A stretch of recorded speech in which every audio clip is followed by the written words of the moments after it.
Y en Tarde de Ciudad, como ya sabe, los martes tenemos nuestra columna de Sabores de un Buen Martes con el sommelier profesional internacional Martín Embón. Gracias por estar aquí con nosotros, Martín. Nico, un placer estar acá de nuevo. Bueno, hoy nos sorprendés ya con toda una presentación. Tenemos una botella oculta, así que como estuvimos publicando en las redes sociales y como comentamos, vamos a comenzar con una especie de pequeños pasos, podría decir, para catar. Seguro que sí, porque aparte la semana pasada estuvimos comentando acerca de la cata, la degustación y otras tantas otras cosas más que se me ocurrió, bueno, llevémoslo a la práctica. Bien, muchas consultas de personas que nos dijeron, a ver, me pareció muy interesante lo del vino rosado, los platos, la verdad que le gustó mucho a la gente, así que hoy muchos se van a sacar la duda de lo que es cómo, o por lo menos unos pequeños pasos para aprender a catar. Entonces. Seguro que sí, y aparte hoy, bueno, tenemos un blanco riquísimo y la verdad estaba pensando qué traer y con este clima, primavera, empiezan a subir las temperaturas y lo interesante es que también cambian las comidas porque se vuelven mucho más ligeras, más frescas y entonces un vino blanco me pareció lo más oportuno. Mostrame, porque trajimos una botella que está cubierta con este misterio, con el de misterio, podemos decirlo, ¿no? Sí, la verdad es que cuando uno cata, o mejor dicho, cuando uno degusta, siempre se deja influenciar por las etiquetas. Claro. Entonces acá podemos estar teniendo un gran producto, muy costoso, o por el contrario, uno más económico. Pero si la etiqueta fuera develada, eso sería 100% tendencioso. Entonces, como vos decís, ahora tenemos nuestra etiqueta, nuestra cobertura y nuestra botella misterio. Así que lo que vamos a hacer es catar. Vamos a tratar de desgranar todos los atributos que pueda tener el vino. Y al final, antes de terminar el bloque, la mostramos para que la gente sepa lo que estamos tomando. Bueno, primero vamos a arrancar con lo que uno hace cuando va al restaurante. Cuando generalmente, o por lo menos en mi caso, que yo soy, vos sabés, yo no soy para nada conocedor, me traen y dicen, quiere probar, bueno, me sirve un poco, yo lo que hago, lo que por supuesto uno ve en la tele, ve en las películas, pero seguramente estaré equivocado. Pero yo lo muevo un poco a la copa, la muevo para simular que conozco algo, básicamente. La huelo y doy un trago y ahí digo que sí, generalmente. Nunca voy a decir, no, cámbiamelo, no. Pero seguro. Por ahí voy. Por lo menos la puesta en escena me sale, creo. Sí, que eso también es importante. Bien. A veces lo que hacemos en el restaurante con el hecho de probarlo, que aparte no es necesario probarlo, porque únicamente con olerlo es suficiente. Lo que queremos detectar en el restaurante es si el vino tuvo o tiene algún tipo de defecto. La realidad es que, como está la tecnología hoy en día, la gran mayoría de los vinos no vienen con enfermedades. Y si hay algo que suceda, que puede ser, por ejemplo, algún aroma, un olor desagradable que le pase el corcho, que se da cada vez menos con el uso de tapa rosca o con el uso de corcho sintético, inclusive los corchos naturales vienen con un tratamiento que casi no se va a encontrar. Ese aroma que se conoce como TCA, que es el aroma a moho, que es una enfermedad del corcho. Pero la gran mayoría de los vinos hoy por hoy vienen con una tecnología, vienen con un sistema de elaboración que casi no va a presentar defectos. Martín, en tu gran experiencia que tenés, me imagino que a vos te ha pasado decirle, mirá, el corcho ha influenciado en el sabor, pero ¿suele pasar? ¿Suele las personas pedir que cambien el vino? Suele pasar, sí. Muchas veces, yo te diría que la gran mayoría de las veces, se pide que se cambie el vino por una cuestión que tiene que ver con la temperatura. Porque a veces un vino blanco puede estar muy alcohólico y entonces el cliente puede llegar a pensar de que es un defecto en el vino, que está muy fuerte, como podría decir la gente. Pero la realidad es que está alcohólico porque no está a temperatura. Entonces siempre yo aconsejo que antes de que se descorche la botella, uno como cliente toque la botella para asegurarse que tanto el blanco como el tinto estén frescos. No fríos, pero sí fresco. Porque lo mismo puede suceder con un tinto. Un tinto que está muy caliente, se va a cerrar la garganta y después de 1 o 2 copas no le vas a poder pasar. Y conozco casos que incluso quieren devolver el vino, uno se devuelve el vino en el restaurante, no a la primera, sino a la segunda o tercera copa, pero el problema es de la temperatura. Bien. Y eso es un dato que, bueno, uno con la práctica después lo va... Es interesante el tip que nos estás dando. Cuando te acercan, elegís un vino en un restaurante, antes de que lo destapes decís, ¿lo puedo palpar al vino? Seguro, y de una forma muy, muy sencilla, uno con el solo hecho de apoyar la mano ya se da cuenta si el vino está caliente o no, antes de abrirlo. Entonces, antes que lo descorche, lo recomendable es siempre pedir una frapera y con eso se arregla la temperatura. Perfecto. Bueno, ya tenemos vamos tirando unos pequeños tips. Sí. Arranquemos con lo básico. Arranquemos con lo básico y sigo lo que estabas comentando acerca de los tips. Cuando hablamos de la cata, siempre se tratan de 3 fases. Una fase visual, una fase olfativa y una gustativa. De eso se trata la cata. Y cada una de esas fases incluye distintas distintos descriptores que ahora los vamos a ir charlando. Pero sobre todo me interesa la fase visual, ¿por qué? Y tiene un poco que ver con lo que decías recién. La fase visual nos permite sentir el vino a la distancia. ¿Qué quiere decir eso? Ver el estado de salud, ver si presenta algún tipo de sedimento. O sea, el caso de que hay muchos vinos que la gente a veces lo devuelve porque dice, no, hay sedimentos, pero esos sedimentos no necesariamente son un defecto, sino que es una respuesta del vino hacia la edad. Hay vinos que son muy muy añejos, que con el paso del tiempo las moléculas de color van precipitando y quedan en forma de pequeños cristales. Pero ¿a qué voy con esto? Y voy a tocar el tema del vino blanco porque es lo que estamos probando hoy. Y este es un consejo para la gente que nos ve. El vino blanco joven, realmente los blancos son para ser tomados al año, 2, 3 de la cosecha. Pero el vino blanco joven, el color va a ser uno similar al de la copa, que es en la escala de los verdosos. Mientras que un vino blanco con evolución va a ser más de un color dorado. Y acá va la clave. ¿Qué sucede cuando vas a comprar al supermercado o a la vinoteca un vino blanco del año o del año pasado, 2018, 2019? Y ese vino, en vez de tener un color verdoso como este que tenemos, tiene un color dorado. Ese es un defecto. Probablemente haya tenido una mala conservación. Tanto en la elaboración, como bien puede ser que quien lo haya comprado lo haya dejado quizás en un garage donde le da el sol, malas condiciones de temperatura, de humedad, etcétera, que hizo que el vino se oxide. Entonces este es un gran consejo. Un vino blanco joven, 2018, 2019, en esa escala siempre va a tener tonos verdosos, con excepciones que puede haber, pero en la gran mayoría de los casos son tonos verdosos. Entonces si vas a comprar un vino, que en el caso de los blancos casi todas las botellas son transparentes, y tenés un 2019 con un color bien dorado, oro, es porque algo no está bien. Bien, excelente. Ya tenemos, es muy buen tip entonces ese, más para los que compran en vinotecas, en bodegas, Sí. siempre observar el color. El color, que afortunadamente ahora es transparente. Y ya cuando lo abres al vino, es interesante ver lo que decimos o llamamos lágrimas. Que muchas veces es muy común de escuchar porque las lágrimas están vinculadas con la graduación alcohólica del vino. Y un gran mito es que mucha gente piensa de que el vino, para ser un buen vino, tiene que tener una alta graduación alcohólica. Eso no es cierto, porque aparte de la graduación alcohólica también tenemos la acidez y los taninos. Y si tenemos mucho alcohol pero no tenemos un balance de acidez, entonces el vino no va a estar bueno. ¿Cómo podemos ver o identificar las lágrimas? Te muestro. Si agitamos la copa, vemos cómo el líquido se va adhiriendo a las paredes. Y las lágrimas son justamente estas gotas que se van desgranando por el cristal, que ahí la alcanzamos a ver, ves cómo van cayendo muy fluidamente y rápidamente. Eso nos habla de que el vino no tiene una gran graduación alcohólica. Vamos a mostrar una vez más, para entonces lo tomamos con la cámara. ¿Seguro? Y al primero lo marearlo, agitamos. claro, al agitarlo, vemos cómo aparecen estas piernas o lágrimas que van descendiendo sobre las paredes de una velocidad bastante rápida. Eso nos habla de que no se trata de un vino alcohólico, sino que es uno muy refrescante. Como regla podríamos decir que un vino blanco es más fluido que un vino tinto. Pero a priori, para lo que representa este vino y para lo que nos pueden ver en casa, como van cayendo estas lágrimas, estamos ante un vino de cuerpo aparente ligero. Eso es lo que nos dicen las lágrimas. Bien. Esto es simple, solo en el caso, para tener en cuenta, en lo que es el vino blanco, para saber En el caso de los vinos tintos también. La diferencia es que en el caso de los tintos, en teoría, las lágrimas no descenderían tan rápido como en este caso.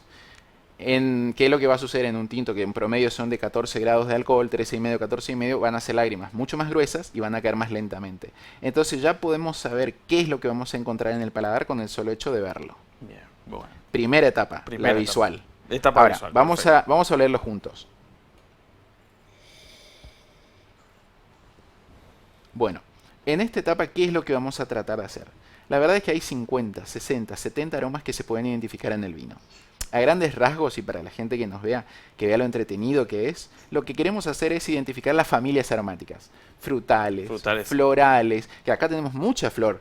Si lo llevamos de nuevo, y es una lástima que la gente en casa no lo pueda sentir, pero es súper perfumado este vino. Es más, te diría que tiene mucha flor, jazmín, tilo, rosas blancas. Pero más allá del concreto también tenemos notas frutales. Entonces es un vino que aromáticamente es muy agradable. Y a veces lo que es importante para determinar también qué vas a sentir el vino en la boca, es determinar la condición de la fruta que hay acá adentro. Por ejemplo, esta fruta que yo siento adentro aromáticamente es una fruta como si fuera recién cortada. Entonces ya me indica, es un indicador de que en la boca va a ser un vino refrescante, agradable, que no va a ser un vino pesado. ¿Qué pasa si tuviésemos un tinto de 10 o 15 años de evolución? Bueno, vamos a encontrar fruta sí, pero no en una condición de recién cortada, sino en una condición más de compota, de mermelada de fruta. Ese es el segundo paso. Y por último tenemos la parte más entretenida. Vamos a probar. La degustación. A ver, vamos.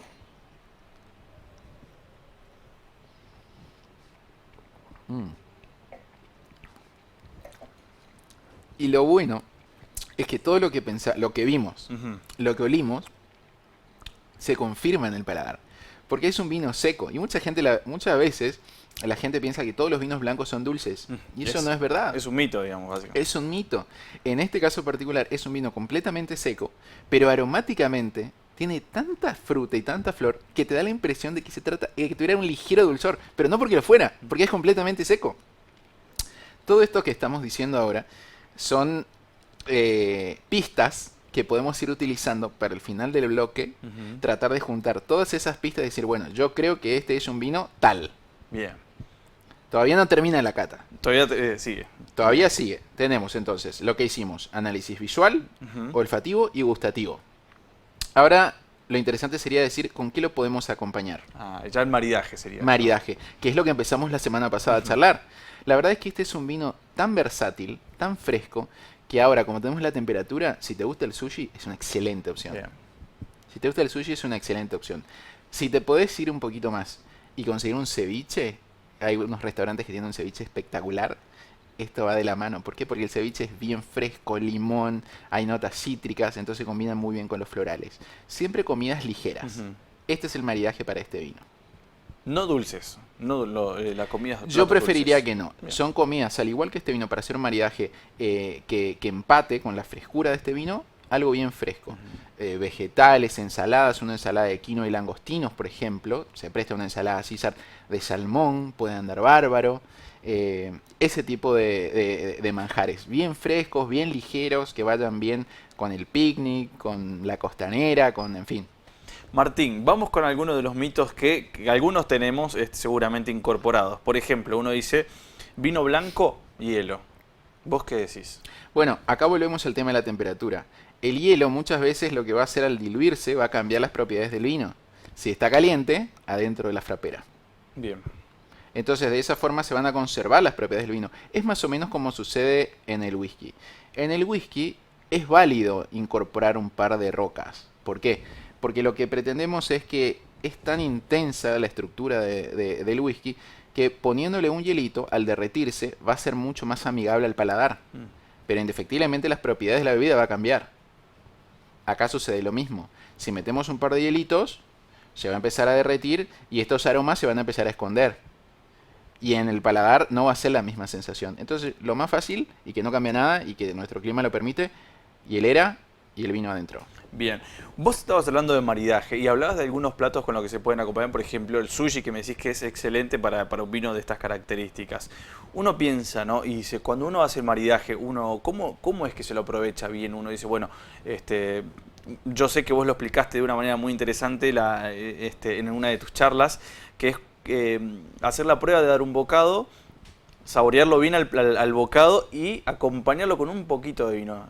Seguro, porque de esa forma vamos a ver realmente la simbiosis que existió entre la bebida y la comida. La primera es el vino por sí solo, que dice el famoso refrán, respete al enólogo, entonces pruebe el vino por sí solo. Pero también hay que respetar al chef, entonces pruebe el bocado por sí solo. Pero en el restaurante, asumiendo que estemos ahí, también hay que respetar al sommelier o a la persona que lo recomendó a esa combinación de elementos de bebida. Entonces, para respetarlo, yo lo que sugiero es, siguiendo este refrán, un bocado de la boca y un poquito de vino de la boca, para dejar que se junten esos dos productos. Y ahí realmente vamos a poder describir realmente lo que estamos poniendo ahora en palabras, esa gracia del maridaje. Bueno, quedó bastante claro lo que es esta cata. Tenemos en los 3 pasos, bueno, un cuarto paso sería el maridaje, Sí. pero la cata está bien, 3 pasos. Y una de las curiosidades que me quedan es, Yo, por ejemplo, siento algunos aromas Sí. cuando estamos en el segundo paso, pero no tengo la capacidad, seguramente que es mucha práctica como la tuya, pero de poder alcanzar a sentir esas fragancias puntuales. Es muy buena tu pregunta y para que la gente en casa se quede tranquila, primero se trata de una práctica súper placentera. Y segundo, hay algunas notas que tiene cada vino que lo hace fácilmente identificable. Por ejemplo, y con esto vamos a ir llegando a la parte más interesante para saber qué estamos tomando. Porque quizá puede ser un vino de 50 pesos o puede Ujú, ser uno de 500 pesos, ujú, no lo sabemos. Lo único que sí sabemos es que independientemente de la botella y del precio, el vino está muy rico. ujú. Entonces, lo interesante de esto es este, tratar de identificar, en este caso particular, este vino mediante lo que no es. Es como una identificación a la inversa. Bien. ¿Por qué? Vamos a hablar de una uva muy famosa en el mundo que se llama Sauvignon Blanc. Ujú, Siempre hablando de uvas blancas. La Sauvignon Blanc, la verdad es una de mis uvas favoritas. Es ideal para esta temperatura, es ideal para la pileta, es ideal para la playa. Es una uva súper fresca, pero que aromáticamente huele a pimiento verde. Pero porque la composición química que hay dentro de esa uva es la misma que existe dentro del pimiento verde. Ese químico se llama piracina. Cuando vos olés un Sauvignon Blanc, cuando uno huele en casa un Sauvignon Blanc y hagan la prueba, esto lo pueden comprar y hacen la prueba, huele a pimiento verde. Este vino no huele a pimiento verde. Entonces Sauvignon Blanc no es. descartado. Bien. Esa es la clave que te puedo dar. Pimiento verde para el Sauvignon Blanc. Descartado Sauvignon Blanc. Ahora vamos con la reina de las variedades blancas, la Chardonnay, que está plantada en todo el mundo, en diversas formas en todo el mundo. Clima cálido, fresco, norte, sur, centro, en todo el mundo. La Chardonnay aromáticamente huele a frutas tropicales. ¿Y eso qué quiere decir? Mango, banana, papaya o mamón, Ujú. como lo quieras decir, ananá. Y esas son notas muy dulzonas. Estamos hablando aromáticamente únicamente, ¿no? Y esas son notas muy dulzonas. Y acá no hay una nota muy dulzona. No, acá tenemos una nota más bien floral. Entonces, Chardonnay, Descartado. descartado. Bien. ¿Qué es lo que nos queda en copa? Y voy a hacer un ejemplo con las variedades tintas. Todo el mundo te puede decir que la variedad tinta, o la variedad, mejor dicho, que nos representa de Argentina en el mundo, nuestro embajador es el Malbec. Pero eso por las tintas. Sin embargo, nosotros tenemos un embajador por las blancas que la conocen más afuera que adentro. Y esa variedad se llama Torrontés.